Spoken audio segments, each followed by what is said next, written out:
Very good morning, सत श्रीकाल। CrPC के regarding आज हम लोग डिस्कस करेंगे सेक्शन 117 टू 121। 117 से लेकर 121 सेक्शन जो है वो हम लोग डिस्कस करेंगे। और मैं आपको पहले बोल रहा हूँ ये प्री पॉइंट ऑफ व्यू बहुत इंपॉर्टेंट है।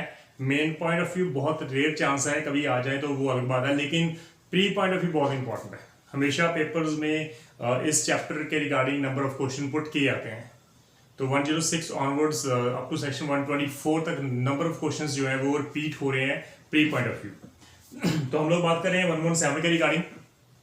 As we have already discuss की जो सेक्शन 111 है हमारा 111 सेक्शन है। जब भी हमें लगता है किसी पर्सन को लाइक मैजिस्ट्रेट है, चाहे वो एग्जीक्यूटिव चाहे जुडिशियल मैजिस्ट्रेट है, अगर उनको लगता है कि सोसाइटी की जो पीस है उसको मेंटेन रखना बहुत जरूरी है और ये पर्सन जो है पर्टिकुलर पर्सन ये उस पीस को डिस्ट्रॉय करेगा, डिस्टर्ब करेगा, जहां हमें लगता है कि ये जो पर्सन है इससे हमें गुड बिहेवियर की उम्मीद नहीं है, ये गुड बिहेवियर मेंटेन नहीं कर पाएगा, इसलिए हमें लगता है कि इन दोनों पर्सन से हमें बॉन्ड एग्जीक्यूट करवाने ही होंगे ताकि वो पर्सन पीस और गुड बिहेवियर को मेंटेन कर सके।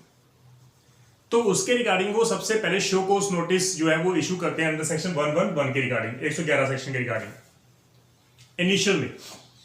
और उस शो कोज नोटिस में मेंशन किया होता है कि कितने बॉन्ड की आपको कितने बॉन्ड के कितने रुपीस के आपको बॉन्ड एग्जीक्यूट कर रहे हैं, विद श्योरिटीज और without sureties. The nature of sureties क्या होगी वो मेंशन किया होता है। तो वो एक हमारा इनिशियल स्टेप है, हमें सिर्फ शो कोज नोटिस इशू करना है।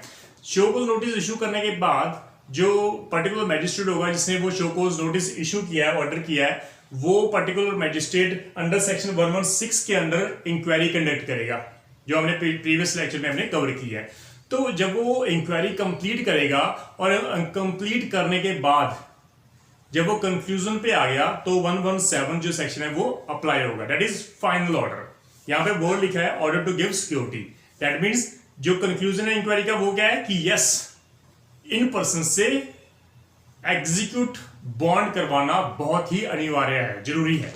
तो यहां पर 116 में 117 में लिखा है it is a basically main order. अगर ये प्रूव हो गया, वहां पे बोल लिखा if upon the inquiry it is proved कि ये पर्सन जो है इट इज नेसेसरी कि इन पर्सन से पीस को मेंटेन करने के लिए, गुड बिहेवियर को मेंटेन करने के लिए बॉन्ड एग्जीक्यूट करवाए जाए विद और विदाउट श्योरिटी, तो मैजिस्ट्रेट जो है वो ऑर्डर पास कर देगा 117 में अकॉर्डिंगली कि भाई यहाँ भी जो बॉन्ड किया था, जो बॉन्ड है वो जो 111 जो 111 सेक्शन में जो बॉन्ड था जो हमने मेंशन किया था वो बॉन्ड आप एग्जीक्यूट करवा दो विद और विदाउट श्योरिटी के रिगार्डिंग आप श्योरिटीज लेके आ जाओ और ये हमारा फाइनल ऑर्डर है। तो यहाँ पर प्रोवाइजो ऐड कर दी और ये बहुत ही इंपॉर्टेंट है प्री पॉइंट ऑफ व्यू। वहां पे प्रोवाइजो जो है वो इंपॉर्टेंट रोल प्ले करती है। यहाँ पे वर्ड लिखा provided that no person shall be order to give security of a nature different from or an amount larger than so mentioned under section 111 में। जो आपने 111 सेक्शन में इनिशियल स्टेज पर मेंशन कर दिया प्राइस बॉन्ड का, जो आपने इनिशियल स्टेज पर 111 सेक्शन में शो कोज नोटिस में विद और विदाउट श्योरिटी के नेचर को प्रिस्क्राइब कर दिया, तो लॉ कहता है कि 117 में जब ऑर्डर पास होगा तो वो सेम होगा जो 111 सेक्शन का होगा। तो आप डिफरेंट नेचर के श्योरिटीज आप क्लेम नहीं कर सकते, आप लार्जर अमाउंट क्लेम नहीं कर सकते। लाइक सपोज आपने 40,000 मेंशन किया था 111 में कि इतना बॉन्ड आप दो, अब 117 सेक्शन में आप 50,000 80,000 का क्लेम नहीं कर सकते कि आप एग्जीक्यूट करो बॉन्ड। यहाँ पे स्पेशली मेंशन कर दिया कि for a period longer than that आप उनसे ज्यादा क्लेम नहीं कर सकते जो 111 में मेंशन किया है। Second thing, the amount of every bond जो है वहां पर फर्दर स्पेशली मेंशन कर दिया कि जो बॉन्ड होगा shall be fixed with due regard to the circumstance of the case and shall not be excessive. तो लॉ कहते हैं जब भी आप 117 में जब भी आप बॉन्ड जो फाइनल डिसाइड करोगे, सबसे पहले तो वो 111 सेक्शन से ज्यादा नहीं होगा। दूसरी बात, जब भी आप फाइनल डिसाइड करोगे तो वो according to circumstances of the case वो डिपेंड होगा। तो हर केसेस के सर्कमस्टांस डिफरेंट होंगे तो उसके रिगार्डिंग वो डिफरेंट होगा। अगर कोई पर्सन रिच है तो उसका सर्कमस्टांस डिफरेंट होगा, वो कितना उसका वो ग्रेव है, वो कितना सोसाइटी के लिए हार्मफुल है, वो उसके ऊपर डिपेंड करता है। अगर कोई बंदा गरीब है, पुअर है, तो वो उसके अकॉर्डिंग लेंगे। तो लॉ कहता है कि जो पुअर पर्सन है आप उनसे क्लेम करो 40,000 बॉन्ड या 2 लाख का बॉन्ड, तो वो कैसे पे करेगा? दैट मीन्स आपकी इंटेंशन क्लियर है कि इनको अंदर ही रखो, तो लॉ कहता है कि यहाँ पर सर्कमस्टेंस ऑफ द केस के अकॉर्डिंग, और वो एक्सेसिव नहीं होना चाहिए ताकि वो पर्सन पे ही ना कर सके. It is not a penalty, it is not a penalty, it is a prevention, कि आप उसको प्रिवेंट कर रहे हो कि भाई आप फर्दर ऑफेंस कमिट ना करना, आप पीस को डिस्ट्रॉय मत करना, आप गुड बिहेवियर को मेंटेन करने के लिए आप बॉन्ड दे दो. लेकिन बॉन्ड इतना भी एक्सेसिव नहीं होना चाहिए कि वो पर्सन दे ही ना सके और आप उसको 3 साल के लिए, 1 साल के उसको जेल के अंदर रखो. तो ये बहुत इंपॉर्टेंट है प्री पॉइंट ऑफ व्यू. सी में मेंशन किया है कि अगर कोई पर्सन ड्यूरिंग क्वेरी ये पता लगता है कि वो माइनर है जिससे हमने बॉन्ड एग्जीक्यूट करवाने हैं, तो क्या होगा. तो लॉ यहाँ पे मेंशन कर रहा है कि बॉन्ड जो है shall be executed only by his surety. तो वो श्योरिटी ही जो है वो एप्लीकेबल होगा इसके, विदाउट श्योरिटीज नहीं होगा. लेकिन जुवेनाइल जस्टिस एक्ट के अंदर 2000 जो है उसमें अमेंडमेंट हुई, राइट. 2000 में क्या हुआ, उसमें मेंशन कर दिया सेक्शन 17 में, nothing anything in the two the contrary contained in the CRPC, no proceeding shall be instituted, no order shall be passed against the juvenile under this chapter. Under this chapter means जो chapter की हम बात कर रहे हैं, keep and peace, to keep the peace and the good behaviour को maintain करने के लिए, इसमें हम ऑर्डर पास नहीं कर सकते as per the juvenile act, क्योंकि वो तो ऑर्डर उसके अगेंस्ट हो गया. तो लॉ यहाँ पर स्पेसिफाइड है. नाउ अगर हम बात कर रहे हैं सेक्शन 118 के रिगार्डिंग, तो वहां पर हेडिंग इट्स वेरी क्लियर कि discharge of person informed against, उस पर्सन को डिस्चार्ज कर दो अगर हमें इंक्वायरी में ये प्रूव हो गया कि ये पर्सन जो है इसे जरूरत नहीं है हमें पीस, हमें पता लग, हमें लग रहा है कि इंक्वायरी में कंक्लूजन आ गया कि ये पर्सन डेफिनेटली पीस डिस्टर्ब नहीं करेगा, ये पर्सन गुड को इसको गुड बिहेवियर की मेंटेन करने की जरूरत ही नहीं है. अगर ये प्रूफ हो गया कि इससे हमें बॉन्ड एग्जीक्यूट करवाना ही नहीं है, तो डेफिनेटली बात खत्म हो गई. तो लॉ यहाँ पर बिल्कुल क्लियर है कि अगर वो जेल के अंदर आपने उसको कस्टडी में रखा हुआ है अपने, तो उसको रिलीज करो ऑन द स्पॉट फटाफट. द मोमेंट जैसे आपको कंक्लूजन हुआ कि इससे रिक्वायरमेंट नहीं है, हमें कोई जरूरत नहीं इस पर्सन से कि हम इससे बॉन्ड एग्जीक्यूट करवाएं, तो आप फटाफट उसको रिलीज करो अगर वो कस्टडी में है. अगर वो कस्टडी में नहीं है तो आप इमीडिएटली उसको डिस्चार्ज कर दो, उसकी कोई लायबिलिटी नहीं है. Then section 119, it is regarding the commencement of the period for which security is required. The most important section जो number of times free में आ चुका है. लॉ कहता है कि हम बात करें 1 ईयर की या 3 ईयर की, क्योंकि 106 से लेके 1110 तक हमारे 2 टाइम पीरियड है, एक 1 साल का बॉन्ड और एक 3 ईयर का बॉन्ड. तो 3 ईयर का और 1 ईयर का बॉन्ड हमने फिक्स कर दिया. लॉ कहता है कि अब वो 3 ईयर कब स्टार्ट होगा, 1 ईयर का टाइम कब स्टार्ट होगा. तो ये बहुत इंपॉर्टेंट है. तो 119 में स्पेशली मेंशन कर दिया कि जो 106 और 117 में जो हमने ऑर्डर पास किया है, 106 कोर्ट ऑफ सेशन और CJM जो ऑर्डर पास करते हैं, 117 में जो फाइनल ऑर्डर पास किया जाता है after inquiry conducted by the executive magistrate.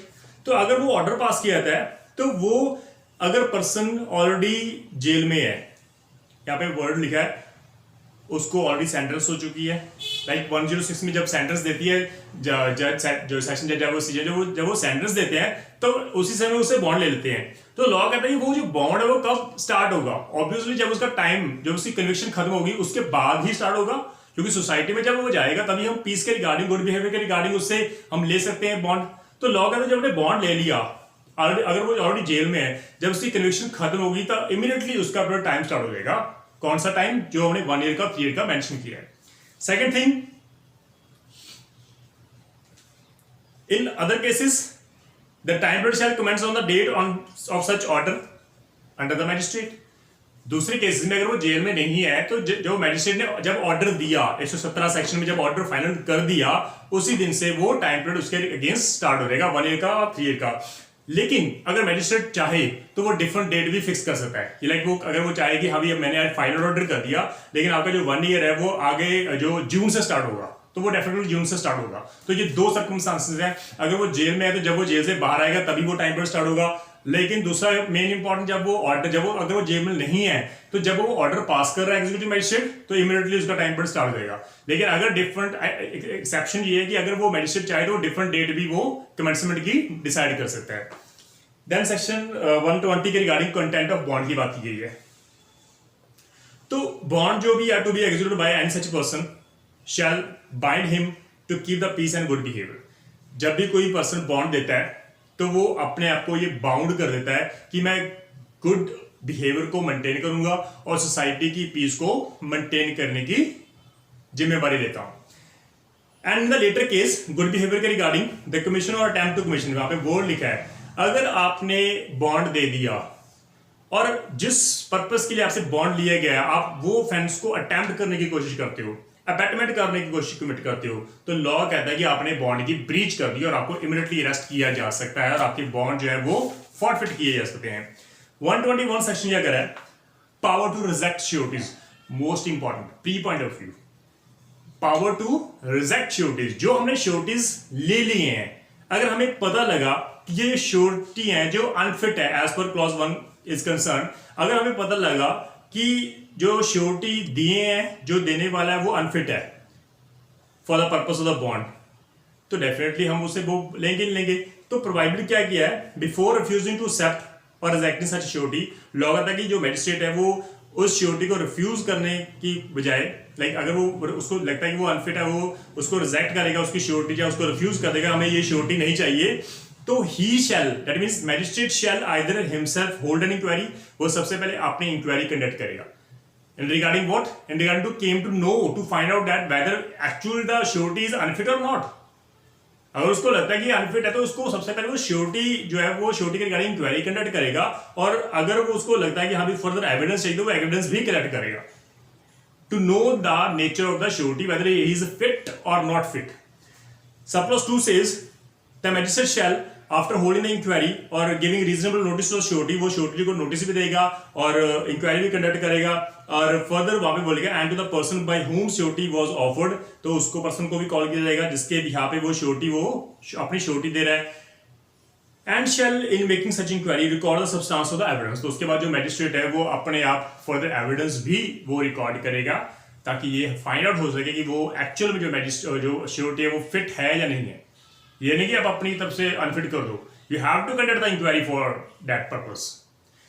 Subclause 3 कहता है अगर मैजिस्ट्रेट सेटिस्फाइड हो गया जो भी एविडेंस उसके सामने आए हैं कि जो श्योरिटी है he is an unfit person for the purpose of this bond under this chapter, he shall make an order refusing to accept, मैं एक्सेप्ट नहीं करने वाला, जब मैं उसको रिजेक्ट कर रहा हूं, जो ऑलरेडी अगर वो श्योरिटी हो चुका है, श्योरिटी ने वो श्योरिटी दे चुका है तो उसको रिजेक्ट कर देगा।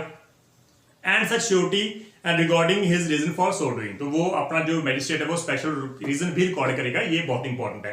प्रोवाइजो फर्दर ऐड कर दी वहां पर कि before making such an order, reject करने से पहले, रिफ्यूज करने से पहले, the magistrate shall issue a summon और warrant as the case think fit and cause the person from whom the surety is bound to appear and to be brought before him, तो जिस person के behalf पे वो जो surety दी है, surety cancel करने से पहले उस पर्सन को कॉल किया जाएगा, तो डेफिनेटली कि आपको आप प्रोड्यूस करने के लिए आप उसके अगेंस्ट जो है वो समन या वारंट भी इशू कर सकते हो, क्योंकि जिस पर्सन से हमने बॉन्ड लेना है उसके बिहाफ पे कोई अगर श्योरिटी बॉन्ड दे रहा है, उस श्योरिटी को हमने कैंसिल कर दिया, रिजेक्ट कर दिया मतलब ऑलरेडी वो श्योरिटी दे चुका था, हमने रिजेक्ट कर दिया, रिफ्यूज नहीं किया, ऑलरेडी जो श्योरिटी दे चुका था उसकी रिजेक्ट कर दी हमने, तो डेफिनेटली सबसे पहले हम उस पर्सन को, जो उस पर्सन को अगेंस्ट ऑर्डर हुए थे 117 में, उस पर्सन को हम समन और वारंट इशू करके उसको सबसे पहले उसको कॉल करेंगे कि आप न्यू फ्रेश श्योरिटी अरेंज करो, तो ये इंपॉर्टेंट है।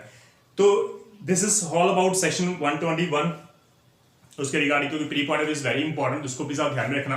In case of any doubt, in case of any problem, please आप डिस्कस करना ओपनली, क्योंकि ये बहुत इंपॉर्टेंट सेशन है प्री पॉइंट ऑफ व्यू। तो जो नेक्स्ट सेशन होगा हमारा 122 से लेके 124 सेक्शन हम लोग 3 कवर करेंगे, क्योंकि लेंथी सेक्शंस है, उसको मैं थोड़ा सा सेपरेट करके वीडियो डाल रहा हूँ, तो बहुत इंपॉर्टेंस है, प्लीज उसको ध्यान में रखना। सत श्री अकाल।